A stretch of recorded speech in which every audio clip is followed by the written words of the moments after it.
Muy buenas noches, estimados participantes del Diplomado en Violencia contra la Mujer y los integrantes del grupo familiar. Hoy iniciamos con una clase introductoria a cargo de la doctora Rosario Girón Sánchez, quien es psicóloga forense del Instituto de Medicina Legal de Lima, maestra en Psicología Clínica y de la Salud UNFB, egresada doctorado en Salud Pública UNFB y especialista en Psicología Forense y Jurídica. Es además docente universitaria de posgrado en la Universidad Mayor de San Marcos en Ciencias Penales, Universidad Federico Villarreal y de la Academia de la Magistratura.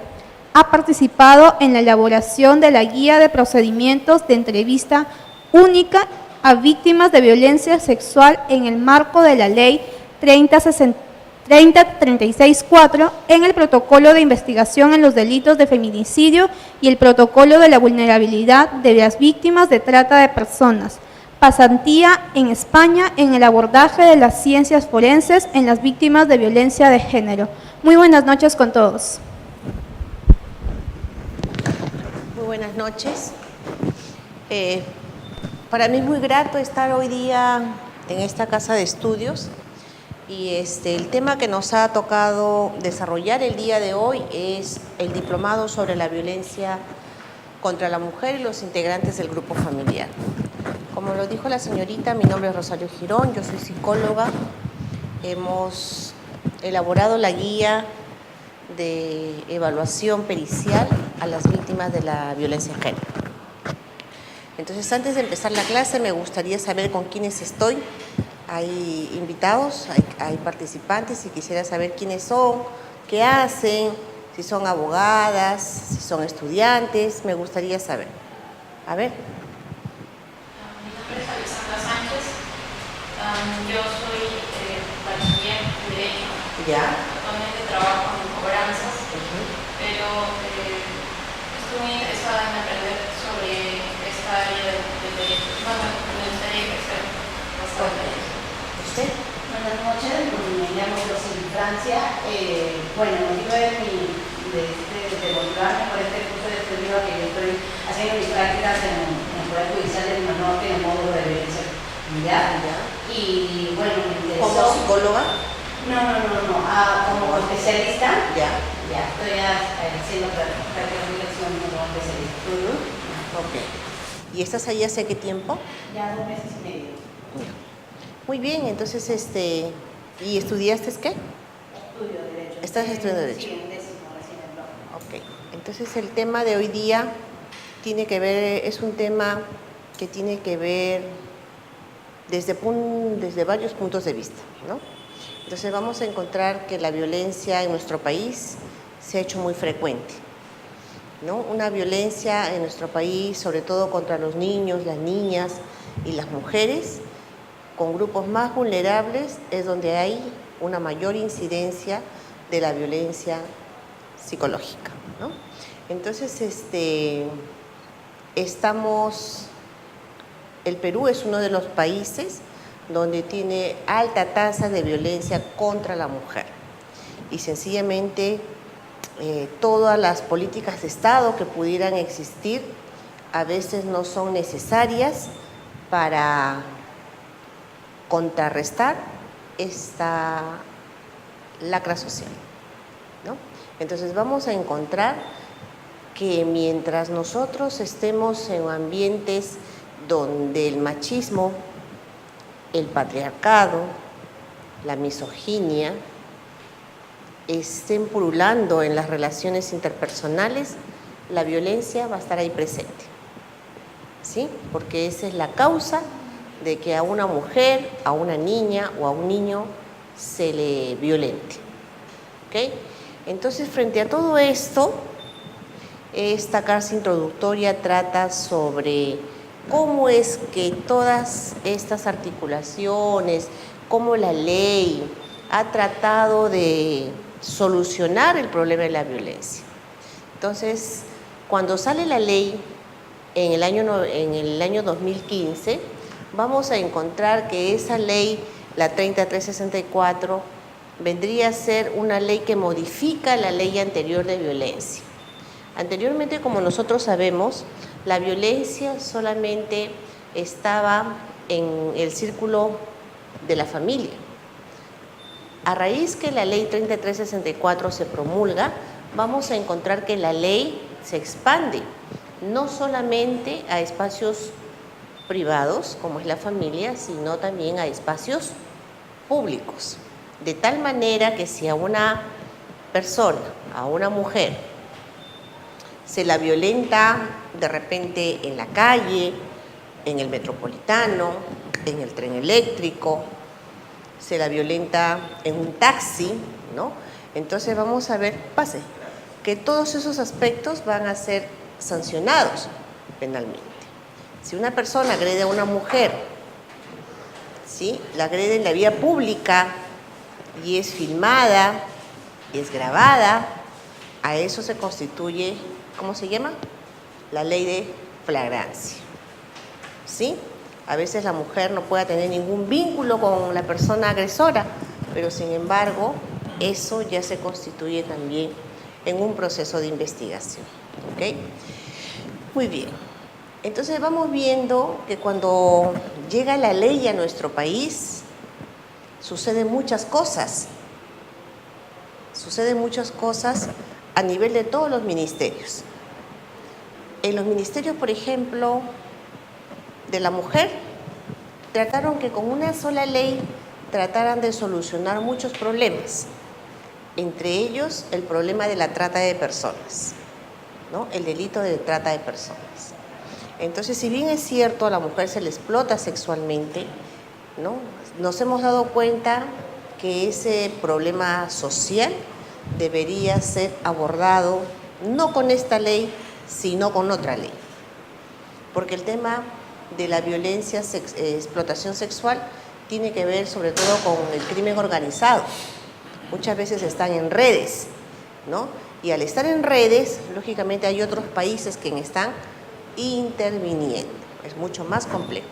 Tener a una víctima de trata es aquella víctima que usualmente cuando se la ubica, cuando se la identifica, es una víctima que está asustada, que está de miedo y que muchas veces la declaración de ella a veces es muy difícil, ¿sí? Entonces, para eso necesitamos otros sectores del Estado que puedan hacer el acompañamiento y el empoderamiento, ¿sí?, a estas víctimas, ¿ok?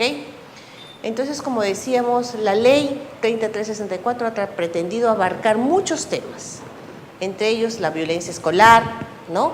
¿Qué más? El hostigamiento sexual, el tema de la trata de personas, el tema también de la violencia sexual, ¿sí?, darle un trato especial.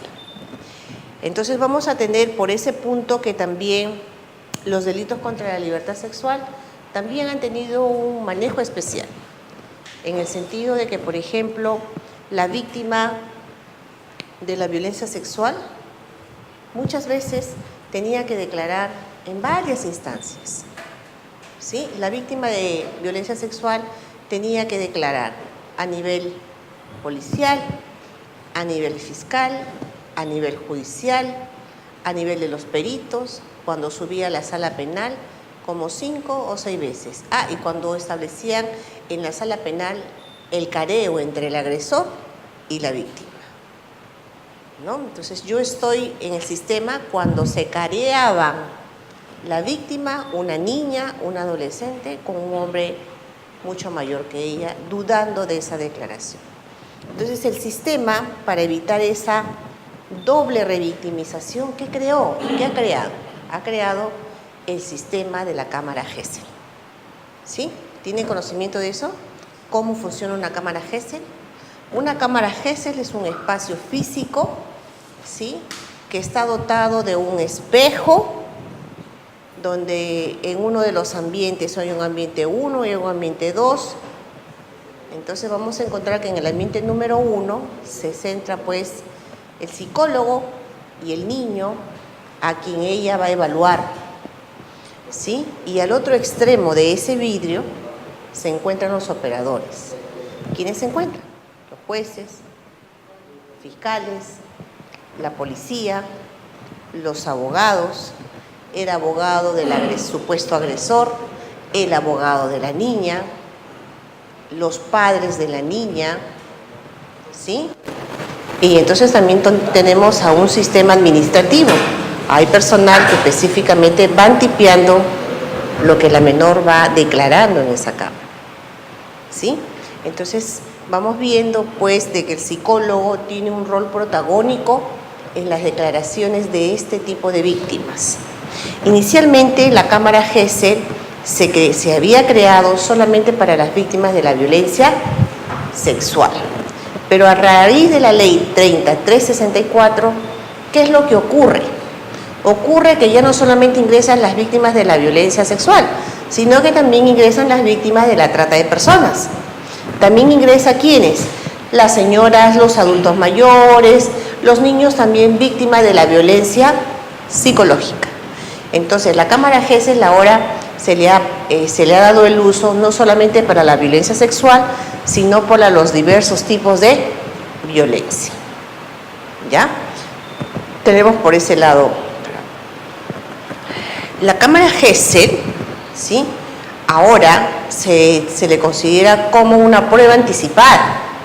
¿Sí? ¿Por qué es prueba anticipada? Porque se pereniza, se graba y luego salen las actas. Entonces es una prueba de carácter judicial muy importante, ¿sí? Entonces, ¿qué es lo que se logra cuando la víctima pues declara, ¿no? Esta víctima declara frente a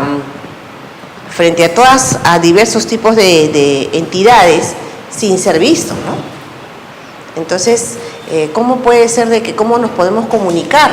Y hacen uso también de la tecnología. Cuando el psicólogo termina su trabajo, entonces del otro ambiente existe un teléfono. Entonces usualmente que es el fiscal penal quien hace uso de ese teléfono para comunicarse con el psicólogo que está en la cámara para que vaya respondiendo algunas preguntas que él cree que es necesario aclararlas en el tema. ¿Sí? Entonces es vía teléfono que ellos se van a ir comunicando. ¿Ya? Entonces, como vemos, pues, la atención de las víctimas de la violencia no dejan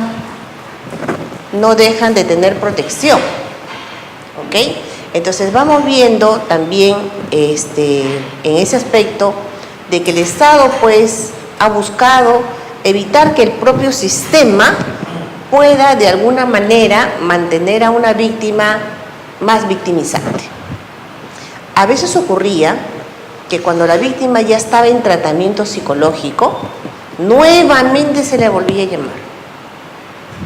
¿Sí? Entonces, por ejemplo, ahora que tenemos a una víctima que ya está en tratamiento, ¿sí? Esa víctima está en su recuperación. ¿Ok? Entonces, hay ciertos estándares, cuando vayamos al punto de las evaluaciones en la cámara GESEL, vamos a ver cómo que esta ley también ha puesto ciertos cerrojos para que las cámaras no tengan mucha demanda y puedan saturar también el sistema, ¿ya? Entonces tenemos eso, tenemos la violencia física, ¿no? La violencia física, que es la violencia que de repente deja huellas más evidentes, y las huellas más evidentes las vamos a tener porque van a aparecer las lesiones, ¿no? Van a aparecer las equimosis, van a aparecer las escoriaciones, van a aparecer las tumefacciones, ¿ok? Entonces vamos a ver que ese tipo de lesiones también para nosotros denota un certificado médico legal, es muy importante a la hora que vamos a hacer una evaluación psicológica, porque eso estaría acreditando pues un tipo de violencia, ¿sí? Pero no necesariamente es así, porque pudiera ocurrir que a veces cuando hay muchos conflictos, hay denuncias, hay varios juicios, ¿qué suele ocurrir? Suele ocurrir de que a veces la víctima pudiera haberse ocasionado también esas lesiones, o que pudo haber que otra persona haya golpeado y no la persona a la cual ella esté denunciando. A veces ha pasado que nosotros tenemos denuncias de personas que físicamente no están en el lugar que ellas dijeron, ¿sí? O que lesionaron cuando el esposo estaba en otro país, o que lesionaron cuando estaban en otro departamento. ¿Ok? Entonces se puede comprobar que básicamente de que esas lesiones pues no corresponden a la persona que supuestamente la víctima está denunciando. Entonces vamos a tener también de todo un poquito. Vamos a tener víctimas además que son las verdaderas víctimas. Por la cronología de los colores, exacto. Sí, ¿no? Para eso también vamos a tener un módulo que nos va a permitir precisar que cada color también corresponde a un día de la lesión. ¿Sí? Por ejemplo, ella podría decir, el día de hoy mi esposo a la hora del almuerzo estaba revisando mi celular, encontró unos mensajes de unos amigos, se molestó, ¿sí? Y me tiró un puñete. Y me tiró un puñete en la mejilla, ¿sí? Entonces, cuando va el médico legista, la va a evaluar, esa lesión, por ser el primer día, tendría que tener una coloración roja, ¿sí? Pero cuando va el médico legista, supongamos esa lesión fue en la tarde, y ella va a las 2, 3 horas al médico legista, encuentra que la lesión no es roja, sino es vinosa,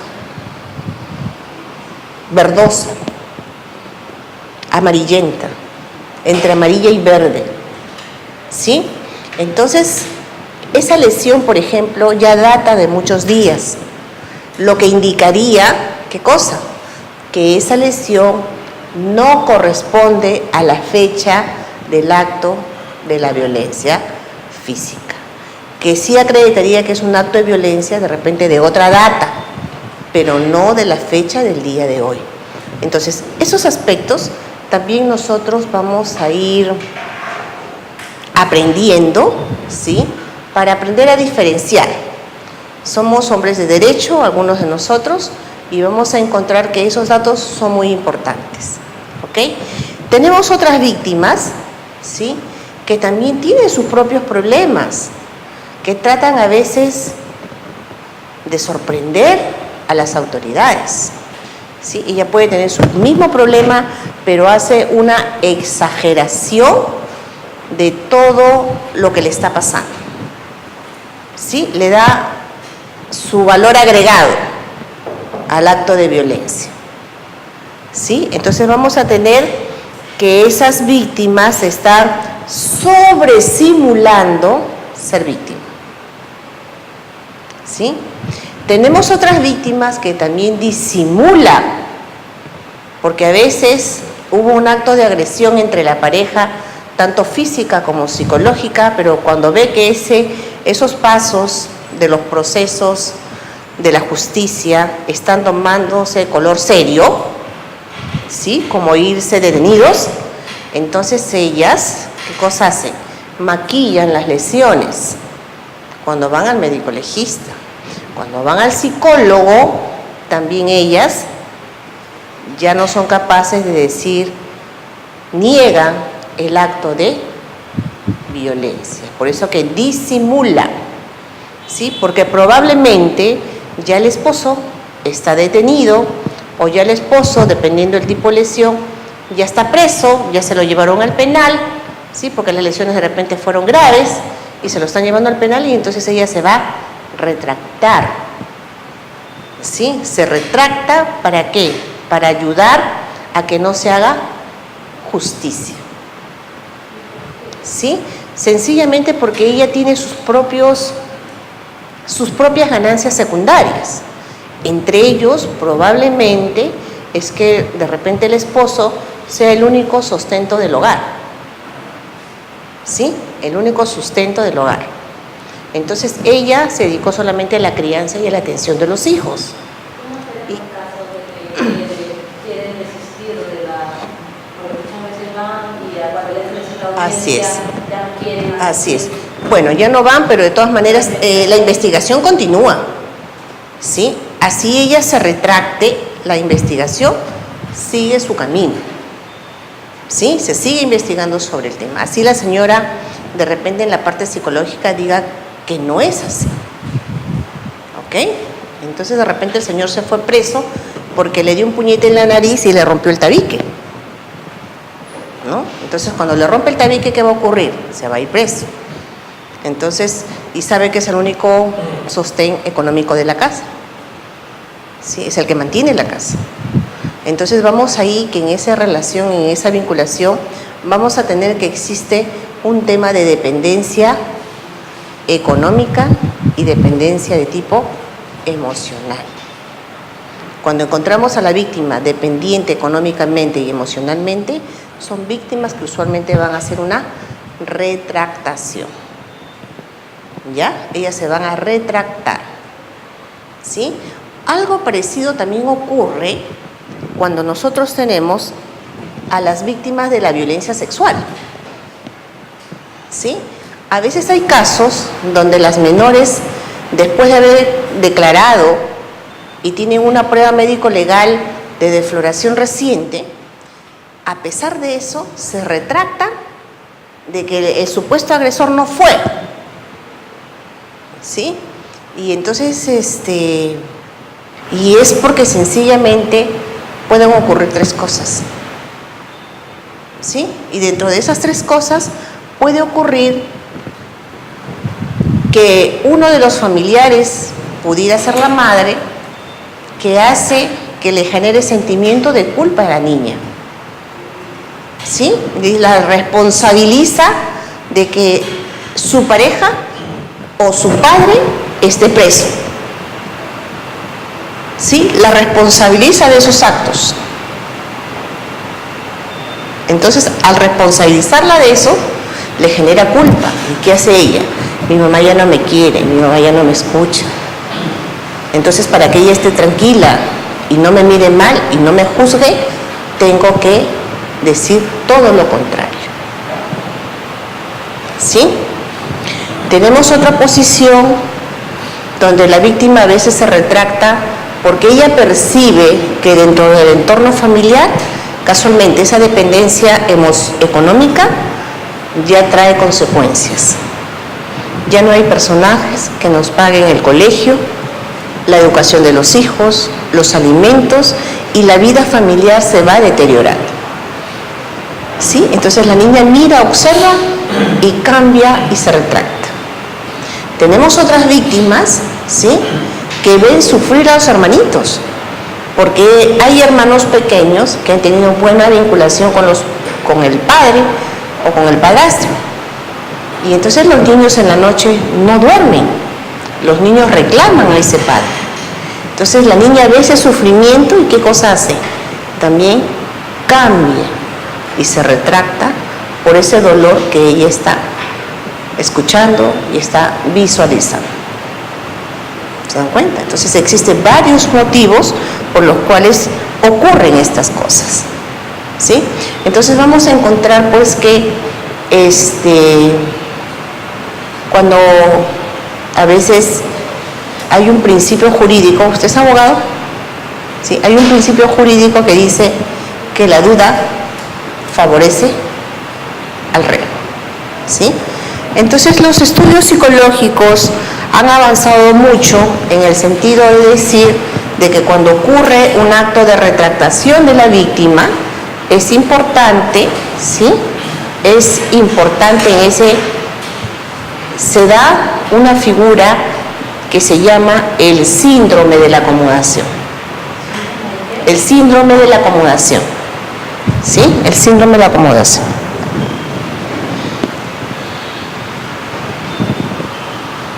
¿Sí? Sucede que a veces tenemos niños y niñas que a veces tienen una experiencia de abuso sexual por mucho tiempo, ¿sí? Tenemos de 2 años, 3 años, y a veces sucede que cuando ya son adolescentes, cuando empiezan a tener mayor dominio y mayor equilibrio emocional a los 15, 16 años, porque ya están más definidas y saben lo que quieren, ¿sí? Sucede que ellas hacen algo para evitar esos abusos y usualmente hacen que se escapan, se van de la casa, se tornan irritables y entonces ellas prefieren ya vivir con otros personajes de la familia, ¿sí? Entonces, y tenemos otros menores, ¿sí?, que para evitar disociarse, para evitar enfermarse y desequilibrarse emocionalmente, ¿sí?, piensan que el abuso es una conducta normal entre un adulto y un menor dentro del entorno familiar. Piensan que eso es normal. Piensan, entre comillas, que eso es normal. ¿Sí? Entonces vamos a encontrar en esos aspectos, pues, que la parte psicológica, la dinámica psicológica, va a diferenciar a uno de otro. Sí, buenas noches. Va a diferenciarlos unos de otros. Entonces, todavía no tenemos, si están haciendo preguntas. Ya, pero invitamos a las personas que quisieran de repente participar y hacer sus preguntas, entonces dejamos también la línea abierta, ¿sí? Porque esta clase introductoria es solamente de 45 minutos para invitar de lo que vamos a ir tratando. Entonces, quisieran preguntar algo o quisieran agregar también otro aspecto más, ¿sí? Entonces, como les decía, existen pues una serie de variables. Ya traeremos en el transcurso del desarrollo de los módulos, vamos a ir trayendo algunos casos de connotación pública, algunos cursos bonitos, unos temas de violaciones interesantes para analizar básicamente la dinámica del funcionamiento tanto de las víctimas como de los agresores, ¿sí? Pero ¿qué tiene un agresor para pegar a su esposa, para maltratar a la esposa, física, psicológicamente y sexualmente? ¿Qué estarán pasando con los agresores? ¿Sí? ¿Por qué el hombre es victimario y la mujer es víctima? ¿Qué creen ustedes? ¿Por qué la mujer frecuentemente es víctima? Porque lo denotan también las estadísticas de nuestro país.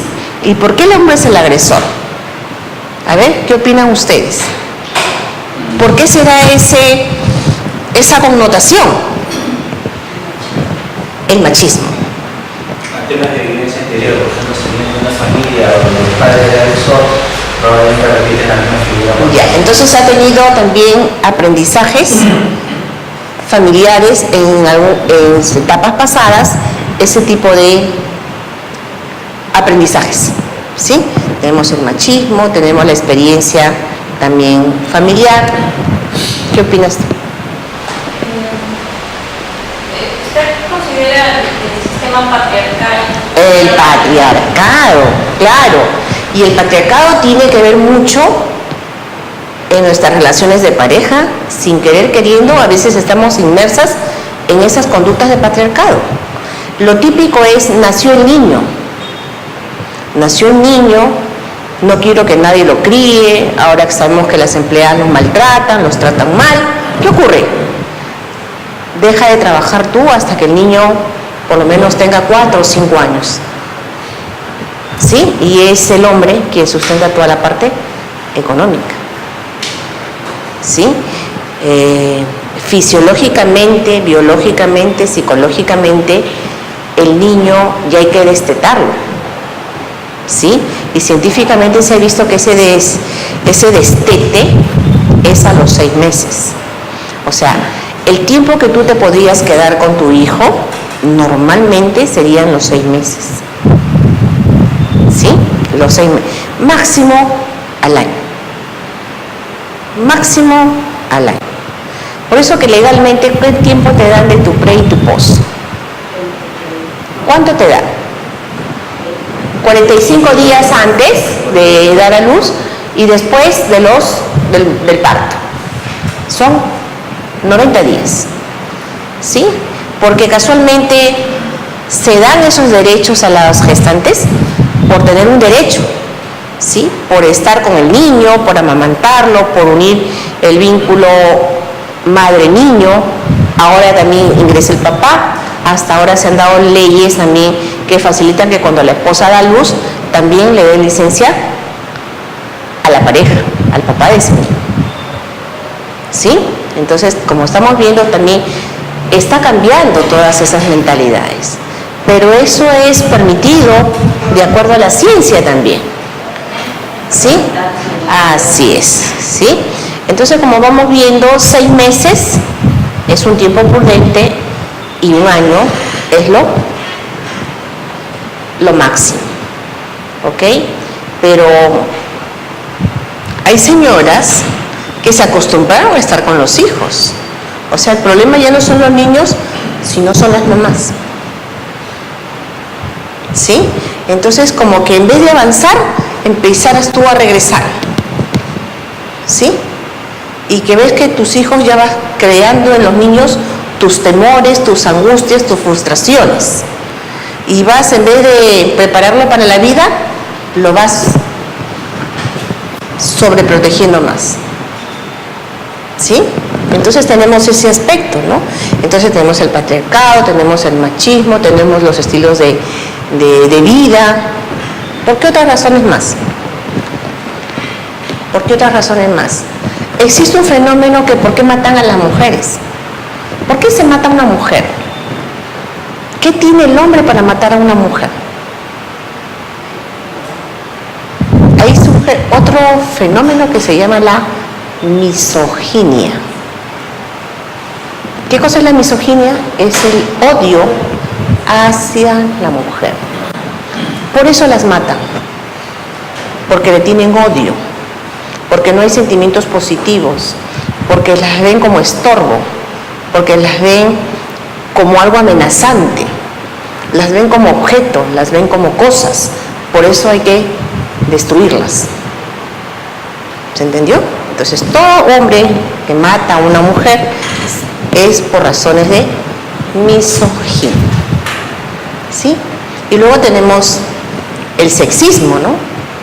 Otra variable más que es el sexismo, que tiene que ver con los roles y funciones tanto de los hombres como las mujeres, ¿no? Entonces, una mujer que conduce mal un auto y atrás viene un hombre con su auto y quiere pasar y no la deja, ¿qué cosa le dice?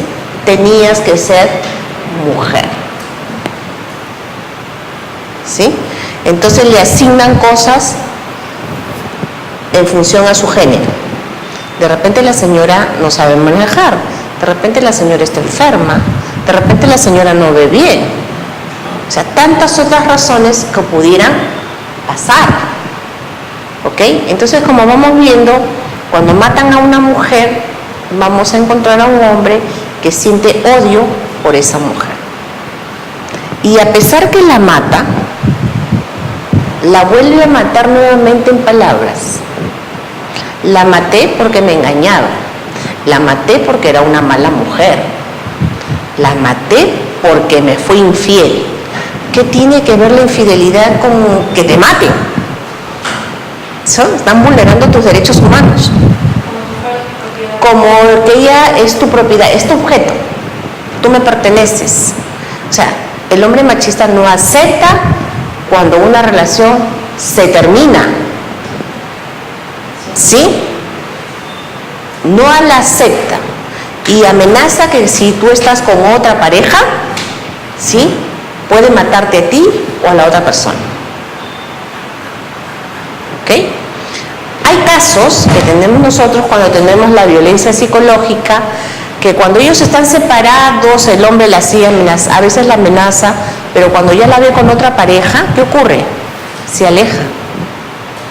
Sabe que ella ya está en otras vinculaciones y que ya es difícil tener acceso a ella, que ya hay una persona que de repente va a reclamar esos malos tratos. ¿Sí? Entonces vamos a ver que cuando el hombre ya sabe que la mujer ya tiene otra relación, ¿sí?, ¿qué cosa va a hacer? Se aísla. Pero hay hombres que no aceptan que ella tenga otra relación. ¿Sí? No las aceptan, por eso las matan. Otra de las variables que existen en los hombres es que los hombres tienen sus propias distorsiones cognitivas. ¿Qué cosa es eso? ¿Qué cosa es una distorsión cognitiva? Una distorsión cognitiva vendría a ser como aquellos razonamientos equivocados que no se ajustan a la realidad. ¿Sí? son razonamientos, opiniones que no se ajustan a la realidad. Por ejemplo, ¿no? Por ejemplo, el hecho de que una chica vaya con sus amigas a una discoteca y que está